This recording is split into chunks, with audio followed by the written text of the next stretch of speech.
que é a dislexia, gente? A dislexia, como a própria palavra fala, diz, é dificuldade. E lexia vem de lexo, da linguagem, daquilo que nós falamos.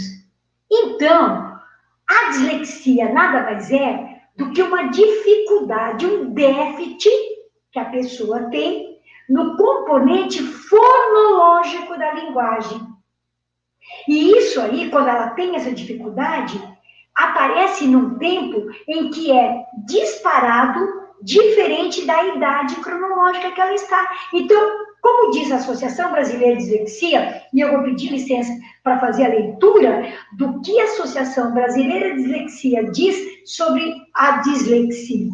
São dificuldades que normalmente resultam de um déficit de componente fonológico da linguagem e são inesperadas em relação à idade e outras habilidades cognitivas.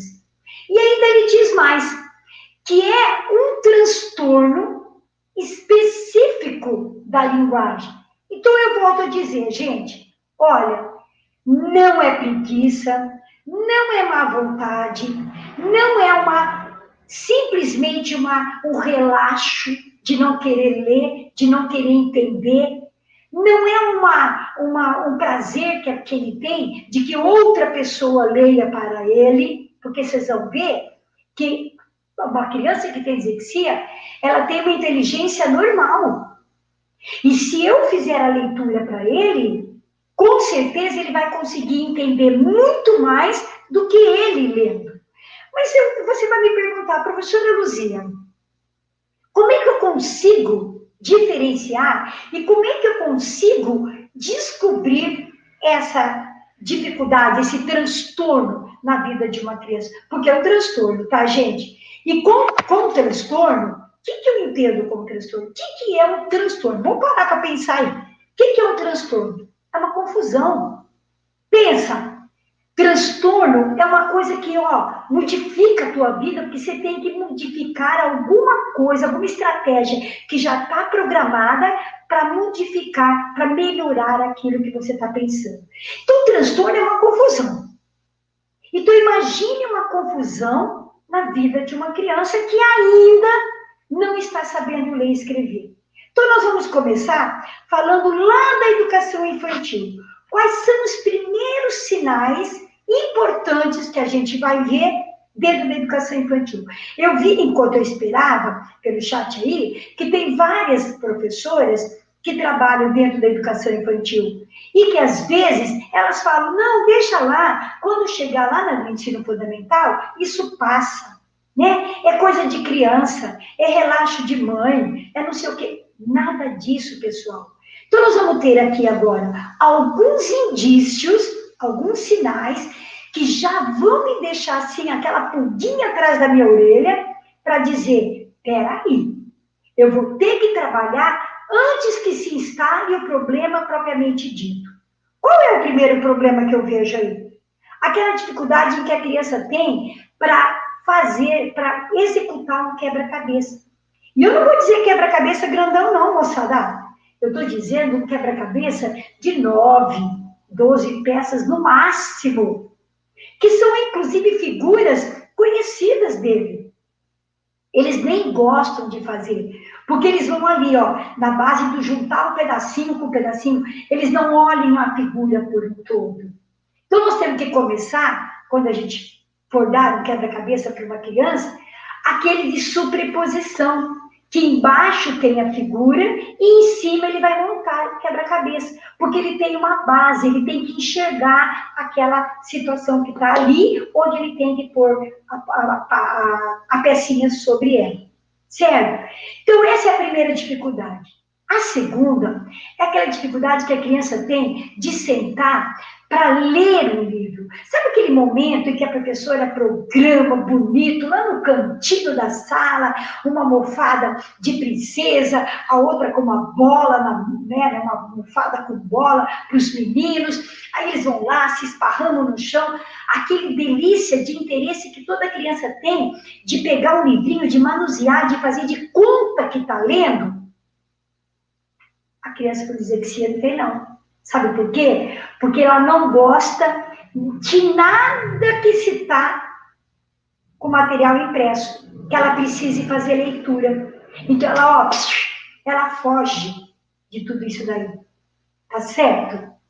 Outra coisa importantíssima, ela tem uma dificuldade muito grande de aprender música, de ritmo, rimas, gente, é muito complicado.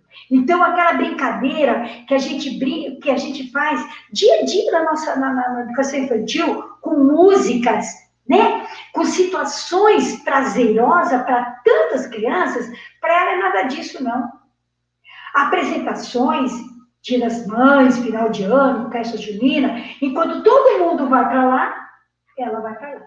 Quando todo mundo abaixa, ela está levantando. Por quê? Porque ela tem dificuldade nesse padrão de controle, de fazer as coisas acontecerem dentro de um esquema que a gente chama de situações que ela não consegue ver o que vem antes e o que vem depois.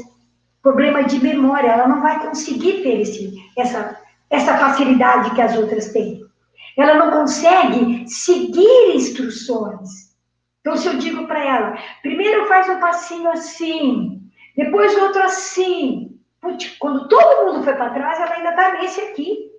Percebe? Então, é difícil para ela fazer essas dificuldades, essas coisas de ritmo. Outra coisa, a dislexia, ela faz com que a criança fique muito dispersa. E aí é que está a grande dificuldade, porque a criança com TDAH também é dispersa. A criança com TDAH, ela também não tem foco e não tem atenção. E a criança com dislexia também. Só que a diferença é que a criança com TDAH não tem foco para nada. A dislexia não, é mais para a coisa que se leve à leitura de coisas impressas com a devida interpretação delas. A partir do momento que alguém fizer isto para ela, faz a leitura oral, ela consegue realizar. O grande indício e a grande dificuldade, mas é assim, eu digo assim, que uma das situações mais complicadas é que a criança com dislexia, se você for fazer uma anamnese bem feita, né? Por isso a importância de uma psicopedagoga, nós vamos falar um pouquinho sobre isso daqui a pouco. O que acontece? Quando ela faz uma anamnese bem feita, ela vai entender quais foram como que foi a evolução da motricidade dessa criança. Como que foi o desenvolvimento da linguagem, da fala? Enquanto todo mundo já conseguia fazer frases, falar que está com vontade de comer uma bolacha, não com essa necessidade como eu estou falando aqui, mas para uma boa entendedora, falar que quer um tetê ou uma bolacha, ela conseguir que as pessoas entendam e a criança com dislexia não conseguir, aí você já consegue perceber a diferença. Aquela criança que tem dificuldade de pegar no telefone e fazer como está no desenho aí. Alô, alô, mamãe, papá. Isso é falar, isso é comunicar. Isso a gente pode pensar que até 1 ano, 2 anos, a partir dos 2 anos, a criança tem que estar falando. Não fluentemente, evidentemente, mas entendido, que eu consiga entender o que ela quer transmitir. Conseguiu entender? Por que senão ela vai para um grupo de amigos e ela vai destoar. Então, esse atraso no aprendizado da linguagem, da fala, da forma como ela vai se comunicar, é um dos indícios mais preocupantes e é um indício mais assim, visível que a gente consegue perceber numa criança que tem dislexia. Certo? Uma vez disléxico, sempre disléxico. Por quê, gente? Porque a gente tem que ver que a dislexia, ela é um distúrbio, tá certo? Neurobiológico. Neurobiológico. E se ela é um transtorno neurobiológico, ela tem continuidade na vida da criança. E essa continuidade dá um transtorno na vida da pessoa, gente, que você não tem ideia. Pensa num professor que eu tive numa das minhas formações, que era disléxico. Naquela época, não que eu seja velha, porque eu comecei a estudar bem cedinho, tá? Naquela época, não tinha esse monte de coisas bonitas, facilidade, né, que nós temos hoje, da internet. Então, o que ele fazia? Ele pedia para a secretária dele escrever, e ele era o único professor que não passava absolutamente nada no quadro. Mas nós não sabíamos o motivo. Só depois, conversando com ele em paralelo, é que ele nos segredou que ele tinha muita dificuldade na escrita. Volta e meia, quando ele estava dando aula, que ele estava agitado, que ele ia escrever alguma coisa, ele se perdia. Então, quem tem dislexia vai persistir pela vida. Mas ele vai continuar sendo uma pessoa maravilhosa, com condições suficientes de trabalho, de vida pessoal, de tudo. Certo, gente? Só que ele vai ser atrapalhado com isso daí por um probleminha aí que ele tem. Mas nada que possa dizer assim, esse cara não vai dar conta de tudo. Não, ele dá conta. Só que não da forma como todo mundo daria.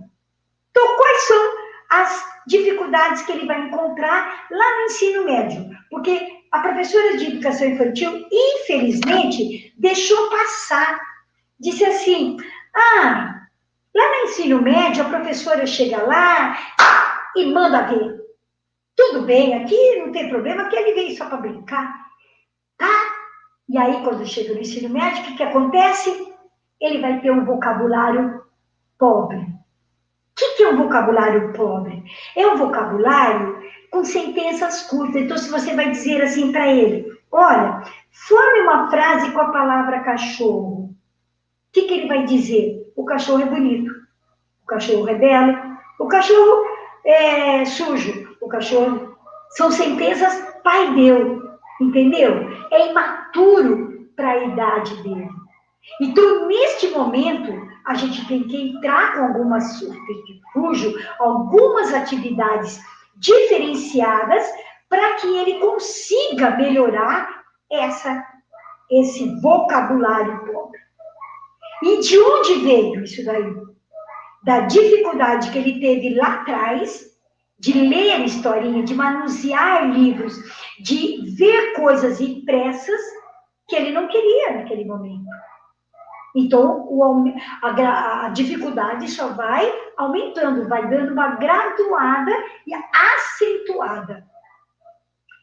Outra coisa muito importante no ensino fundamental, que aqui vai junto com o TDAH também.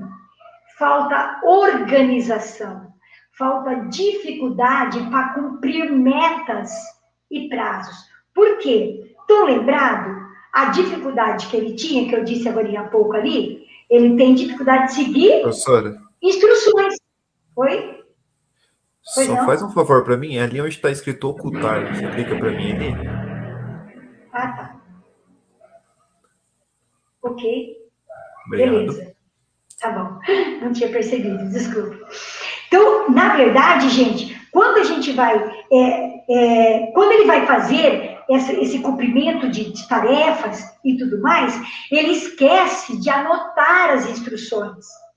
Sabe por que ele esquece? Porque ele vai ter dificuldade de copiar do quadro. Ele vai ter dificuldade porque ele não consegue, ele tem imaturidade para olhar lá, olhar aqui e transmitir o que está escrito. Então, falta organização e falta essa necessidade que ele tem de cumprir os prazos estabelecidos pelos professores. Vai ter dificuldade também de compreender esquerda e direita. Quando eu digo esquerda e direita, gente, eu estou dizendo noções espaciais. Noções espaciais em cima, embaixo, linha, coluna, abaixo, acima, é distante, longe, perto.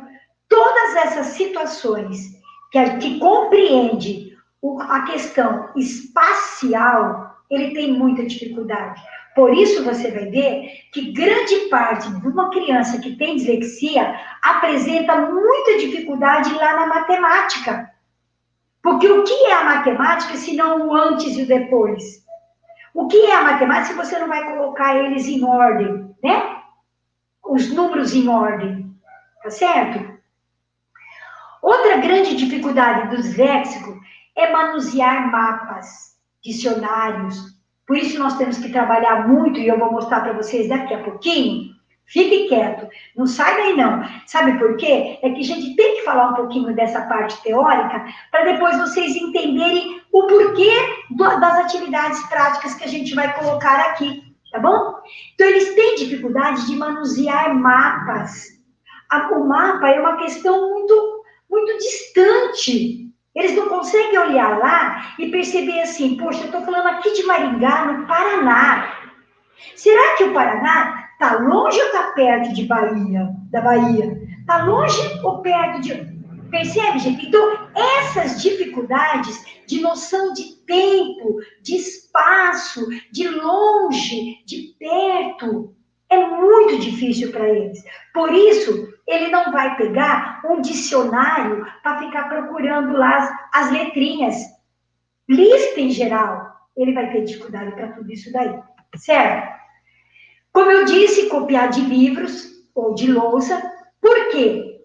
Porque, gente, perceba lá uma coisa. Ele tem essa noção de que está escrito lá uma palavra, só que quando ele lê, por conta da dificuldade que ele tem de decodificar, de conhecer esse fonema, de estabelecer essa consciência fonológica entre a letra que está ali e o som que ela representa, porque essa é a grande dificuldade, essa é a grande dificuldade que ele tem em habilidade de entender o som e a letra que ela representa. E no nosso português ainda, né, gente? Vamos e venhamos, tem tanta confusão para essas crianças, né? É o C que tem vários sons, é o Z que tem vários sons, é o X com vários sons, várias, né, escritas diferentes. Então você fica perdido. Imagina eles que já têm uma dificuldade um pouco maior. Então, o que eu vou poder fazer para não dar esse transtorno para essa criança? O que eu vou fazer para melhorar a vida dessa criança? Eu simplesmente vou ajudar, gente, a que ele não copie tanta coisa no quadro. Estime aquilo que é necessário. Às vezes tem muita coisa escrita. Eu fui professora durante minha vida inteira de escolaridade infantil e depois fundamental. Até eu me aposentar e trabalhar com a psicopedagogia, onde eu estou até hoje. Mas quando os professores indicam uma criança para a gente, ou quando os pais vêm nos procurar, eles estão por aqui, ó. Eles já estão entregando os pontos, os remédios, tudo quanto é coisa que você possa imaginar. Estão entregando tudo, inclusive os seus filhos. E diz, pelo amor de Deus, me ajuda. E nós, professores, temos que ajudar.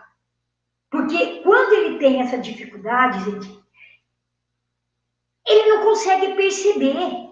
Ele se sente mal. Isso faz mal para a autoestima dele. E quanto mais a professora pega no pé para mostrar, olha aqui, olha teu erro, procura ver aqui, que nem essa professora está mostrando, olha aí, ó, o R está do lado de cá, não está lá do lado. Essa não dá, ela não consegue. Não adianta você ficar apontando. Eu tenho que trabalhar situações prazerosas, eu tenho que fazer com que essa criança entenda essa troca de letras aí, para que ela possa depois, mais tarde, perceber em cima disso.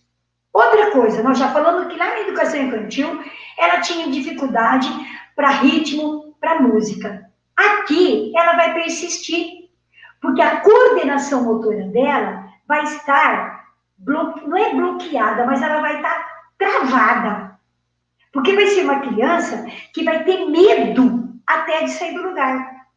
Porque ela não tem essa autonomia, como eu vou dizer, essa coisa que toda criança tem de se jogar e de fazer as coisas do jeito que ela quer.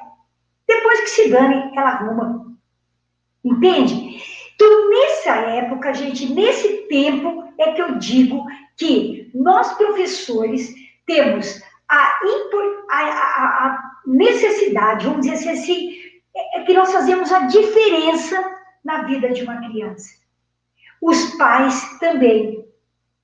Porque quando os pais vão ajudar na tarefa, e esse período que nós estamos passando da pandemia, gente, Deus que me perdoe, eu odeio esse termo, não vejo a hora de terminar logo, mas ele veio mostrar para muitos pais as dificuldades visíveis que às vezes os professores colocavam lá na escola para eles e eles não acreditavam. Ah, não, isso aí é coisa de ser vergonhice, ele não quer fazer porque ele tem preguiça. Ou, não. Ó, quer ver uma coisa? Eu vou tirar o celular dele, que tudo vai resolver. E não resolve, moçada, não adianta. Isso é uma situação que é neurobiológico. Ele está dentro da criança. Ele é genético. Ele é hereditário. Se a mãe ou o pai teve, ou alguém da família, possivelmente aquela criança vai ter também. Mas não adianta se culpar. Não tem culpado nessa história, não é isso que eu quero dizer. O que eu estou querendo dizer é que, se ele tiver essa dificuldade, nós temos que fazer para melhorar. Só isso. E quando eu dizia, gente, que ele pode se dar muito bem na vida, e que dislexia não é uma falta de inteligência ou um QI mais baixo, eu vou dar aqui um exemplo que todo mundo conhece.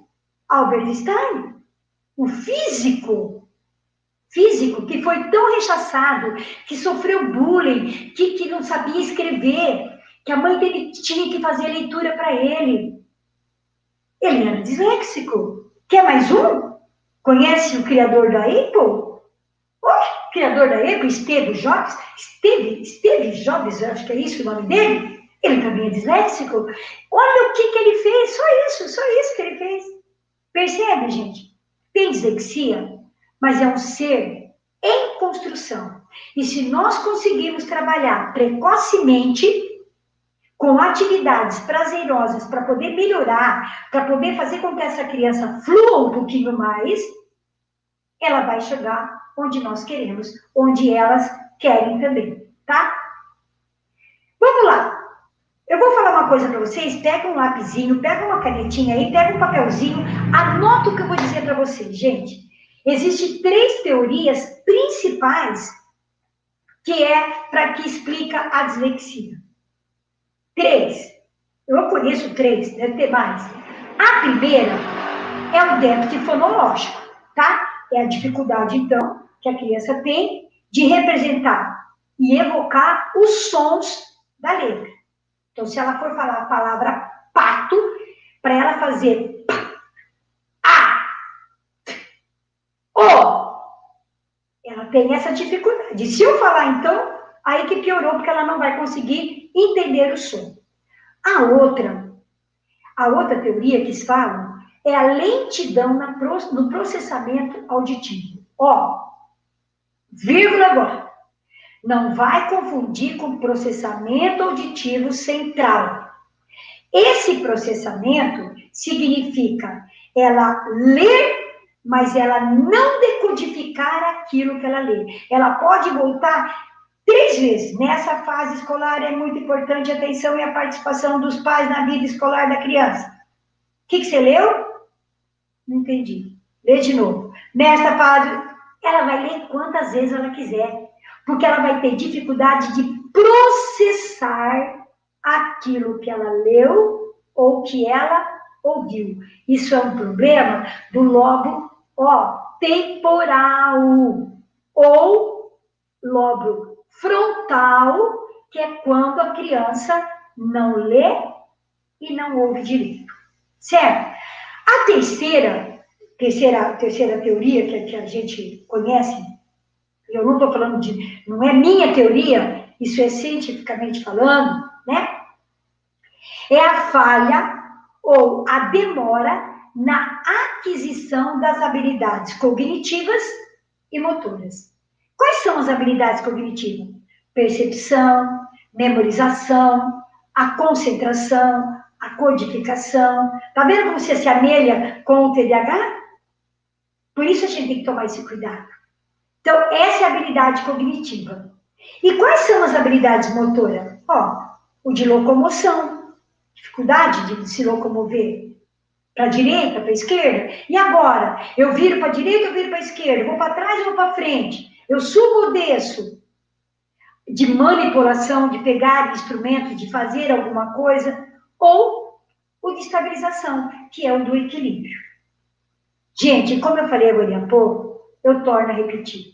A dislexia, ela pode afetar a vida da pessoa nos 3 âmbitos principais. No emocional, porque abaixa a autoestima dela. No pedagógico, porque ela vai ter ranço, ela não vai querer ter não vai ter aquele encantamento pela escolaridade, pela parte pedagógica. E no profissional, porque isso vai carregar para a vida dela.